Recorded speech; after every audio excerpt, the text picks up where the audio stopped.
प्रशांत कनौजिया का चेहरा जाना माना है। खास तौर से उन्हें पुलिस ने कई मरतबा गिरफ्तार किया है। इन्होंने कुछ ट्वीट किए थे प्राइम मिनिस्टर के खिलाफ। आप सभी नाजरीन जानते हैं, आज इन्होंने जो राष्ट्रीय लोकदल थी जयंत चौधरी की, उसको छोड़कर कांग्रेस में शामिल हुए हैं। और ये वायर से भी वाबस्ता रहे हैं और इंडियन एक्सप्रेस से भी वाबस्ता रहे हैं। आज ये बाकायदा तौर पर कांग्रेस में शामिल है। कांग्रेस में क्यों शामिल हुए? देखिए, हम लोग निरंतर इस देश की सामाजिक न्याय व्यवस्था में विश्वास करते हैं और सिर्फ सत्ता के हस्तांतरण को न लेकर सत्ता परिवर्तन की बात करते हैं। और राहुल गांधी जी लगातार कास्ट सेंसस की बात कर रहे हैं, 30 लाख नौकरियों की बात कर रहे हैं, महिलाओं को 1 लाख रुपए खाते में देने की बात कर रहे हैं। वो सारे जो लाभ हैं वो दलित समाज, पिछड़े समाज, आदिवासी समाज को मिलना। तो और नरेंद्र मोदी कह रहे हैं कि हम संविधान बदल देंगे, हम आरक्षण छीन लेंगे दलितों के। वैसे भी आरक्षण छीन रहे हैं, प्राइवेटाइजेशन के नाम पर बहुत सारे आरक्षण जारी रहे। चोर दरवाजे। तो जिस पार्टी ने इस देश के अंदर बहुत सारे नवरत्नों को खड़ा किया, जब देश की साक्षरता 12% थी, इस देश के अंदर उन्होंने IIT तमाम और उसके बाद एम्स जैसे ऑर्गेनाइजेशन बनाई, इसरो जैसे ऑर्गेनाइजेशन बनाए और देश को न्यूक्लियर पावर बनाने का काम किया। तो जो लोग देश की अखंडता और देश को मजबूत करने में शामिल है, उस ताकत के साथ खड़ा होना पड़ेगा। और ये इसलिए भी आज ज्वाइन किया गया है कि ये बताया जा सके कि 4 जून के जो भी परिणाम होंगे, हमने अपनी साइड चुन ली है कि हम सांप्रदायिकता, जातिवादी और एंटी फार्मर लोगों के खिलाफ सदैव लड़ते रहेंगे, चाहे वो 1 साल लड़ना पड़े, चाहे 100 साल लड़ना पड़े। अच्छा, लेकिन ये आप दलित समाज से आते हैं, ठीक है, लेकिन दलित समाज उसका एक बड़ा हिस्सा हालांकि एक तरफ दलित समाज के लीडर कहते हैं कि हम हिंदू नहीं हैं, ठीक है ना, जगह जगह बोलते हैं मेशराम है जी, इस तरह के लीडर दूसरे तरफ बीजेपी की तरफ गए हुए हैं। आप लीगली आप प्योर हिंदू है ना, तो इसको चैलेंज नहीं करते। अब सबसे बड़ा खतरा संविधान का आया है, कॉन्स्टिट्यूशन का आया है, लेकिन दलितों को ये बात समझ में नहीं आती। देखिए, समझ आना शुरू हो गई है। देखिए, दलित समाज बहुत गरीबी से उठा है, ठीक है। वो भारतीय जनता पार्टी को हिंदुत्व के नाम पर नहीं समर्थन करता। वो राशन देते हैं, जिस तरीके से प्रचार करते हैं, हालांकि फूड सिक्योरिटी बिल कांग्रेस ने लाया था, पर मोदी ने उसको बनाकर बेचा, जिस तरीके से प्री पैकेजिंग करके वो अनाज देकर। गरीब लोग हैं बेचारे, दिहाड़ी भी नहीं मिलती, मनरेगा भी कमजोर हुआ है, तो इसके आधार पर उनको वोट मिलता था। लेकिन इस बार ऐसा बिल्कुल भी नहीं हुआ। अगर आप उत्तर प्रदेश, महाराष्ट्र, तमाम जगह पे जाएंगे तो ये साफ तौर पर नजर आता है कि दलित समाज जो पढ़ा लिखा है, जो पढ़ लिख गया है, जो 2nd generation 3rd generation educated है, वो इस चेतना को जान गई है और वो भारतीय जनता पार्टी RSS की ताकत को हराने के लिए कांग्रेस पार्टी, इंडिया अलायंस को पूरी तरह समर्थन कर रही है। तो ये जो फैक्टर है आपके, मायावती है या आठवले है, रामदास आठवले साहब है, वो तो 400 पार के अभी भी बात कर रहे हैं। मेरे पास उनका कल ही प्रेस नोट आया था। तो ये इनको किस इस लेवल पे रखेंगे? देखिए, रामदास आठवले जी को मैं गंभीरता से नहीं लेता। मुझे नहीं लगता भारतीय जनता पार्टी के लोग भी उन्हें गंभीरता से लेते होंगे। सदन के अंदर आपको 3 मिनट मिलता है, बहुत ही कीमती 3 मिनट होता है, जिसमें आप लाखों करोड़ों के हितों की बात कर सकते हैं, पर एक घटिया सी शायरियां सुनाकर वो लोगों का मनोरंजन करते हैं। उसके अलावा तो कोई बात करते नहीं है। और रहा सवाल बहन जी का, आदरणीय सम्मान है उनका, लेकिन इस चुनाव में उनका कोई फैक्टर नहीं है, वो इस चुनाव को लड़ी नहीं रही है। तो अब दलितों में चेतना लाने के लिए क्या करेंगे, क्या है? आप बहुत लेट से ज्वाइन किया है आपने, और RLD को क्यों छोड़ा? देखिए, RLD बीजेपी के साथ चली गई, तो मुझे लगता है कि मैं स्कॉर्पियो में चलने के लिए या फॉर्च्यूनर में चलने के लिए अपने समाज को धोखा नहीं दे सकता, ठीक है। गाजियाबाद या दिल्ली में कई प्लॉट लेने के लिए मैं अपने समाज को धोखा नहीं दे सकता, ठीक है।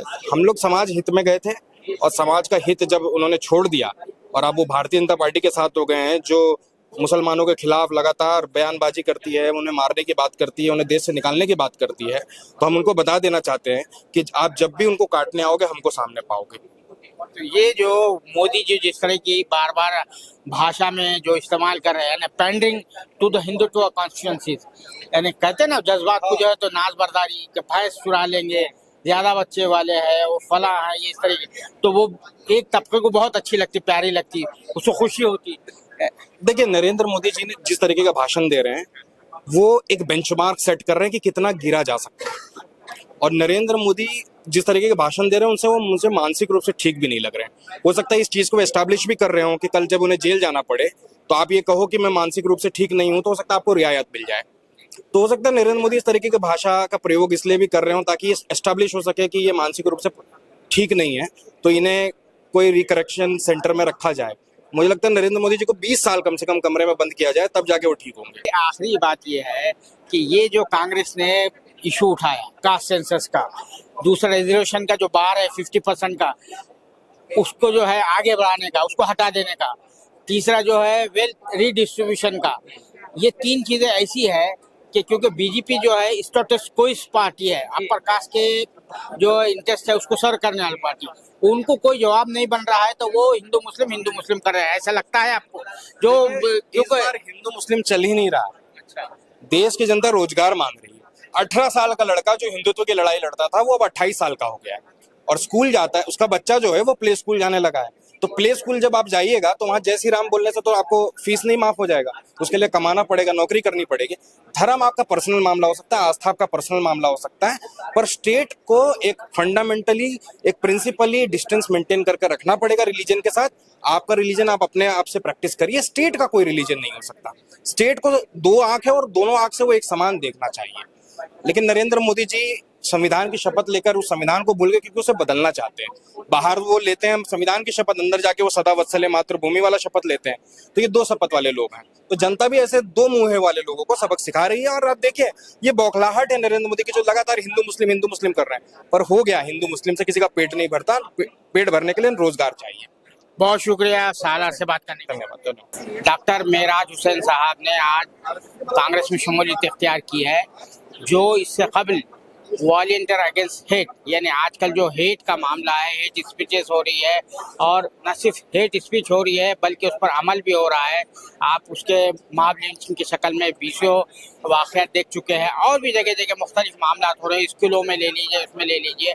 तो उसी हवाले से हमारे साथ बात करने के लिए मौजूद है डॉक्टर मेराज हुसैन साहब। डॉक्टर मेराज हुसैन साहब, आप फिल्म सेंसर बोर्ड के भी मेंबर रहे हैं। ये जो इस वक्त मुल्क में जो सूरत हाल है, वॉलंटियर अगेंस्ट हेट, सबसे पहले ये बताइए आपने क्यों कायम की?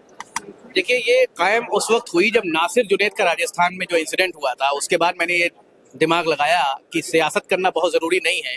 इस वक्त मुल्क में जो मजलूमों पे हमले हो रहे हैं लगातार, चाहे वो गौ हत्या के नाम पे हो, दाढ़ी रखने के नाम पे हो, टोपी रखने के नाम पे हो, या फिर उनको किसी भी तरीके से प्रताड़ित किया जाता है। और मैंने इसमें एक चीज़ का ध्यान रखा कि मैं किसी मजहब के लिए नहीं लड़ूंगा, मैं हर मजलूम के लिए लड़ूंगा, चाहे वो किसी पंडित की बेटी जला के मार दी जाए या किसी दलित की बेटी के साथ कुछ छेड़छाड़ हो। मैं हर जगह जाऊंगा जहां हेट क्राइम हो रहा है, उसकी जाति की वजह से, उसके धर्म की वजह से, उसकी वेशभूषा की वजह से, उसके क्षेत्र की वजह से। और मुझे इस बात का बड़ा फक्र है कि मुझसे खुदा ने काम लिया और हम लोगों ने 2000 से ज्यादा केसेस पिछले एक साल में इस तरह के लड़े, और उनके लिए मैंने जो है कोशिश और काविश की। और हम लोगों ने सैकड़ों FIR कराए, सैकड़ों मीडिया हाउसेस पे जाकर जो है वो उनसे बात की, उनसे माफिया मंगवाई। तो मेजर कंसर्न यही रहा है कि भाई अपना जब आप पैदा होते हैं तो एक आपका अपने समाज की तरफ भी एक दायित्व होता है। तो उस दायित्व को निभाते हुए हमने कोशिश की, काविश की, और बहुत सारे केसेस में जहां तक मेरी औसत और औकात हुई हमने एक टीम बनाई और हम पहुंच पाए। और अल्लाह के शुक्र से पूरे मुल्क में हिंदू, मुस्लिम, सिख, ईसाई से ज़्यादा 30,000 से ज़्यादा मेंबर्स हमारे हुए, और 7 स्टेट में आज हमारी बड़ी यूनिट्स कायम हो गई। और हम लोग आज भी, जैसे हम आज यहाँ बैठे हुए हैं, तो अभी हमारी टीम ने जस्ट एक FIR किया है किसी जो है कुरान की बेहुरमती के किसी मसले पर जो देहरादून में हुआ है। तो मैं ये कह रहा हूँ कि हम लोगों का मसला है कि भाई पुलिस के साथ मिलकर संज्ञान ले सके, जिससे मुल्क का माहौल ना बिगड़े। क्योंकि एक पूरा का पूरा तबका जो है ना, और एक पूरी की पूरी पॉलिटिकल आइडियोलॉजी जो है, वो इस मुल्क के माहौल को खराब करके अपने इलेक्शन में फायदा लेना चाहती है। तो हमारा ये मानना है कि हम माहौल बिगड़ने नहीं देंगे, क्योंकि जो काम गांधी ने किया, जो काम मौलाना अबुल कलाम आजाद ने किया, जो काम अम्बेडकर ने किया, वही काम जो है हम लोगों को भी करना है। और इस मुल्क की जो रूह है, जिसे हम आइडिया ऑफ इंडिया कहते थे जवाहरलाल नेहरू, उस रूह पे जब हमला हो तो उससे बचाना ज्यादा जरूरी है। अपने और हमारे और आपके कुछ ना कुछ सियासी वो होते हैं कि भाई हमें भी ये मिल जाए, आपको भी ये मिल जाए, लेकिन इससे ऊपर उठ के इस वक्त सोचने की जरूरत है। और मैं मुबारकबाद देता हूँ राहुल गांधी जी को, जिस तरीके से उन्होंने, मतलब मैं तो ये कहता हूँ कि हिंदुस्तान में कोई दूसरा नेता ऐसा पैदा नहीं हो सकता जो इतना पैदल चल सके या इतनी बड़ी अवेयरनेस का एक कैंपेन चला सके। हालांकि प्रधानमंत्री अपने आप को बहुत बड़ा नेता कहते हैं, मैं उनको चैलेंज करता हूँ कि वो कन्याकुमारी से कश्मीर तक पैदल जाके दिखाएं। तो मसला ये है कि जब संविधान को बचाने की लड़ाई हो रही है और भाजपा के छुटभैये नेता खुल के ये कह रहे हैं कि 400 आने दो, संविधान बदल देंगे, तो संविधान इस देश की आत्मा है और आत्मा पर प्रहार नहीं होने देंगे। अच्छा है, आपका ताल्लुक अमरोहा से है, ठीक है। यूपी जो है फिरका परस्ती का इस वक्त सबसे बड़ा गढ़ बना हुआ है। क्या आप समझते हैं कि मुसलमानों का किरदार और रवैया कुछ इस तरह से रहा है कि ये जो फिरका परस्ती जो बढ़ती है ना, जाहिर बात है सामने वाले के किरदार को भी देखकर बढ़ती है, अखलाक व किरदार को देखकर बढ़ती है। फिर मुसलमानों में वहाँ पर जो है बिरादराना अज़ियत है, यानी इस्लाम तो मिटाने आया था, ऊंच नीच को कुरान में जो है पैमाना बता दिया, हसब नसब कोई बुनियाद नहीं है। यूपी में वहाँ पे सबसे ज्यादा होता है, तो क्या वजह क्या है? फिरका परस्ती की सबसे ज्यादा जो गढ़ जो है, यानी जो कुव्वत मिल रही है, फाउंटेन हेड जो है वो यूपी बना हुआ है। देखिए, मैंने कई बार कई जगहों पे राजस्थान में मैंने बहुत काम किया, बहुत सारे मीडिया के लोगों से मिलता रहता हूँ। मैं हमेशा एक बात कहता हूँ, कौम को कौरमे, बिरयानी और मुशायरे से ऊपर उठ के सोचने की जरूरत है, पहली बात। और अगर आप उनको उसके ऊपर जगाएंगे तो फिर वो फिरकों में बढ़ जाते हैं। इस चीज के लिए हमारे जो उलेमा हजरात हैं उनको पहल करनी पड़े। अगर मान लीजिए सारे उलेमा एक मंच पर बैठ गए तो आवाम अपने आप बैठ जाएगी। तो उलेमा के अंदर जो है जो नावाकफियत है जो, उसको कम करने की बहुत जरूरत है, और इसके लिए हम सबको काम करना चाहिए। मैं तो नहीं मानता किसी ऊंच नीच को, और मैंने कभी किसी को ऊंचा नीचा समझ के जिंदगी में कोई डील नहीं किया है। तो अल्लाह के मदद को दावत देना है। तो मसला ये है कि मैं किसी फिरके वाराना चीज को भी नहीं मानता कि भाई ये फलाने हैं तो इनसे मैं हाथ नहीं मिलाऊंगा। लेकिन मसला ये है कि देखिए, हमारे यहाँ एजुकेशन की अभी कमी है, और धीमे धीमे जब हमारे यहाँ जो एजुकेशन, और जैसे मुझसे एक मेरे दोस्त ने कहा कि भाई मुसलमान के मोहल्ले में चले जाओ तो बड़ी गंदगी रहती है, तो मैंने कहा दुबई जाओ, वहाँ गंदगी है, वहाँ भी मुसलमान रहता है। तो परेशानी है हमारा जो माशी एतबार से डेवलपमेंट नहीं हुआ, और एजुकेशनल एतबार से हम सच्चर कमेटी की रिपोर्ट कहती है कि हम बहुत नीचे हैं। तो वो डेवलपमेंट जब धीमे धीमे कौम खुद करने लगेगी, हालांकि अब बहुत सारे लोगों के अंदर अवेयरनेस आ गई है, अपना कारोबार कर रहे हैं, पढ़ाई लिखाई बच्चों को पढ़ा रहे हैं, तो सबसे बड़ी चीज है तालीम। एक रोटी खाइए, बच्चों को पढ़ाइए, और वही फिर आगे ले जा पाएगी इस मुल्क को भी, और इस मुल्क के मुसलमानों के भी जो मसले हैं उनको सॉल्व कर पाएगी। अच्छा, आप नफरत के महाज पर काम कर रहे हैं, ये जो फिरका परस्त अनासर है, क़ुव्वत है, ताकत है, अब इन्होंने जो मास मीडिया है, यानी फिल्म मीडिया जो है, फिल्म मीडिया तो है, यानी तस्वीर को जो है 1,000 लफ्ज़ के मुकाबले में एक तस्वीर जो है तो काम करती है। फिल्में जो एक बनाने का सिलसिला शुरू हुआ है, अभी जो ताज़ा फिल्म आ रही है हम दो हमारे 12, उसके बाद इससे पहले जो है पृथ्वीराज चौहान बनाई गई, उसके बाद जो है कश्मीर फाइल बनाई गई है, फिर केरला स्टोरी बनाई गई है, ऐसे 20 स्टोरीज बनाई जा रही है ना, खासतौर से एक टॉपिक पे लेके बनाई जा रही है। अलावा अजी जो भी फिल्में बन रही हैं उसमें इस तरह से जो है एक मखसूस फिरके का किरदार को जिस तरह से जो वो करने की जा रही है, यानी ये जो फिल्म का मीडियम होता है सबसे पावरफुल मीडियम होता है, आप सभी जानते हैं, ये बताने की जरूरत नहीं है। तो ये जो सूरत हाल पैदा हुई, तो इसको किस तरह से आपका जो है? देखिए, मेरा सोचना है कि जितना आपको उकसाया जाएगा उतना आप उकसेंगे तो उनको इस जो एजेंडा वो चला रहे हैं उसमें कामयाब हो जाएंगे। जैसे मैं एक एग्जांपल देता हूँ, अभी एक सावरकर पे एक पिक्चर आई थी, वो फिल्म पूरी तरह फ्लॉप हो गई क्योंकि उसका किसी ने विरोध नहीं किया। तो ये जो फिल्म आप इसका नाम ले रहे हैं 12, 13, 15, ये फिल्म कोई देखने जाने वाला नहीं है। अगर हालांकि हम थिएटर के बाहर पहुंच गए और हमने झंडा गाड़ दिया कि मुर्दाबाद मुर्दाबाद, तो लोग देखने जाने लगेंगे। कश्मीर फाइल्स के साथ यही हुआ कि उस फिल्म में कुछ नहीं रहा होगा, मैंने तो देखी नहीं, लेकिन मुझे ये जितना ज्यादा विरोध उसका बढ़ गया तो लोग देखने जाने लगे। तो ये कंट्रोवर्सी का जो है ना, वो पैसे से बड़ा रिलेशन है। तो जैसे कंट्रोवर्सी आप किसी के लिए क्रिएट करते हैं वो उसके बाद उभर जाता है। तो मुझे ये लगता है कि इन चीजों में बहुत ज्यादा ध्यान देने की जरूरत नहीं है। ये जो चीजें हैं, जैसे जैसे माहौल बदलेगा मुल्क का, अपने आप ये खत्म हो जाएंगे। फिर ये 12 के बजाय बनाने लगेंगे कि जो है हिंदू मुस्लिम भाई भाई आपस में डाली भाजपा ने खाई, इस तरह की मूवी बना देंगे। तो माहौल बदलने दीजिए। माहौल बदलने के लिए हमें अपनी अकल और सलाहियत का मुजाहरा करना है, और मुझे नहीं लगता कि किसी के खिलाफ डंडा लेके खड़े होने की जरूरत है। संविधान हमें पूरी ताकत देता है, हमें न्यायपालिकाओं पे भरोसा है, आज नहीं तो कल सब कुछ सही हो जाएगा।